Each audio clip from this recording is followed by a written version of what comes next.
Welcome back to another spiritual blog with the Courageous Sage.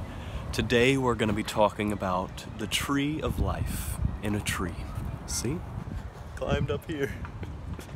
And here's the tree of life. The tree of life is something that is found in most all spiritual practices and religions and history. It's found throughout Asian, Nordic, Greek, pretty much all aspects. Hebrew, that's what I'll be focusing on with the Hebrew Kabbalistic tree of life today, but I'll also be talking about the other aspects of the tree of life within pretty much what it really represents. And I'll tell you what before I go into the more, for me, the tree of life is the aspect of rooting yourself deeper within the core of the earth, grounding yourself in awareness of who you truly are, and to more greatly appreciate all that is in this life, and to rise up into the beauty of the light, because that's what a tree does, is it grows up towards the light, and that's what you do as a being of light. So it's the aspects as above, so below, the nurturing, beneficial aspects of digging yourself deeper, and the raising yourself higher up into awareness of this realm and awareness, you know? So this is the Kabbalistic Hebrew tree of life, and there's also a few other versions of this in many different cultures, but what this one is a representation of just a pathway that we can take to raise ourselves back up to the highest states of spirituality. As you can see, we start in the kingdom. Well, initially it starts in the crown. That's where the initial light, the word or sound of God or the creational force of the universe is started. And through that, it goes down into wisdom, Chakma. And that is a representation of our own ability of infinite possibilities. And then it crosses over into understanding.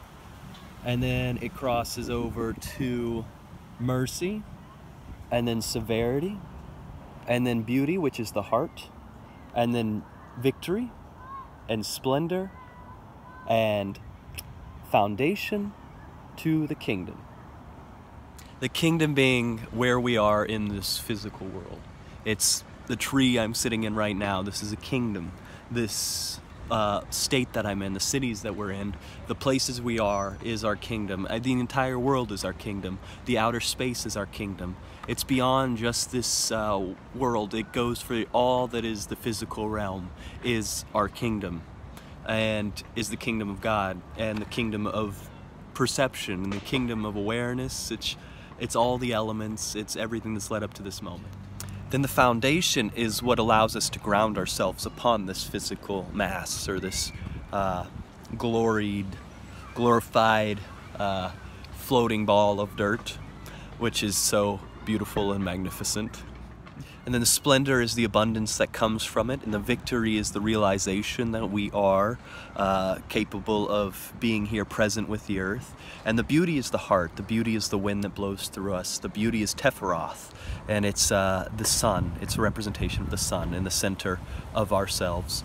And then it goes to severity, and it's represented by Mars, the strict perceptions that we have in life. And then it goes to mercy, and that's Jupiter. Jupiter is the expansion, and is the expansion through mercy.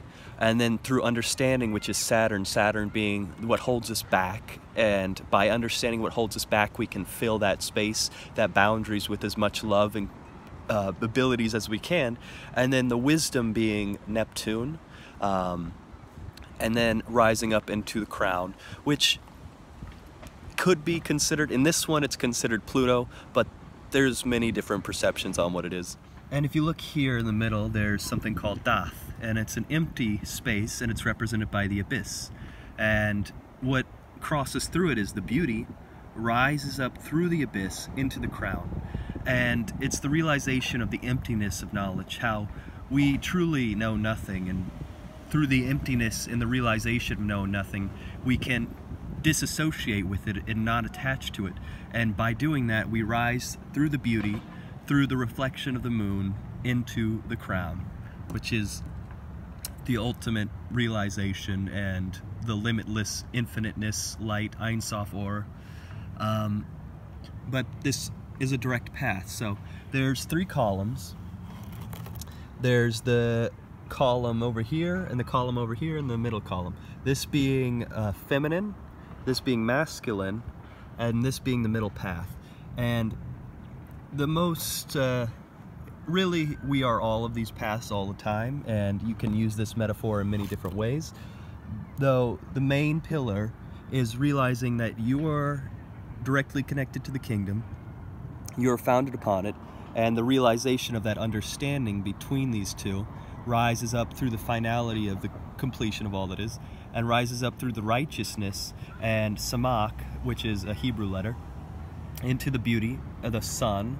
And this sun rises up through knowledge, realizing the emptiness of knowledge, through the, that would be right there is Uranus, which is the planet of enlightenment, and that's Gamel. That's the 3rd letter in Hebrew, and that represents the camel. And it's so the camel crossing the desert under the full moon into the crown. And through the Gamel, which is the camel, is intuition.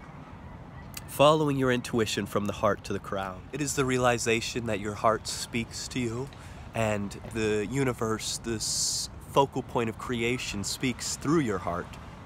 And through your heart into this kingdom, into this world. And the foundation is represented by art. So the path between the foundation and the heart is art. And so through art we can find stability in our life. So that was just a quick glimpse of what the Hebrew Kabbalistic kind of Tree of Life map represents.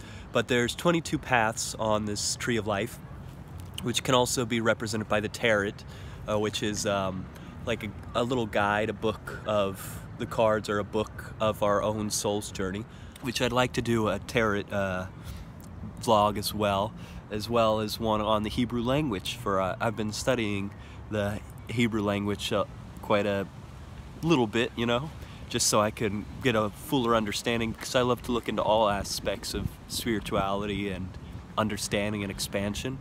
And the more we extend our consciousness experience into a Tree of Life pattern, the more we can grow into that metaphor and to fuller embrace ourselves as rooted, expansive, loving, light, life-giving beings, like this beautiful magnolia that I'm currently in.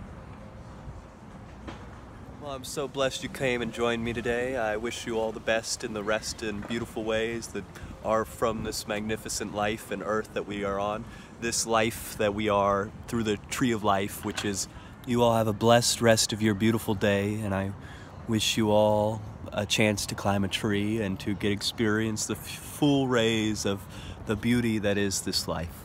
Have a wonderful rest of your day. Thank you so much.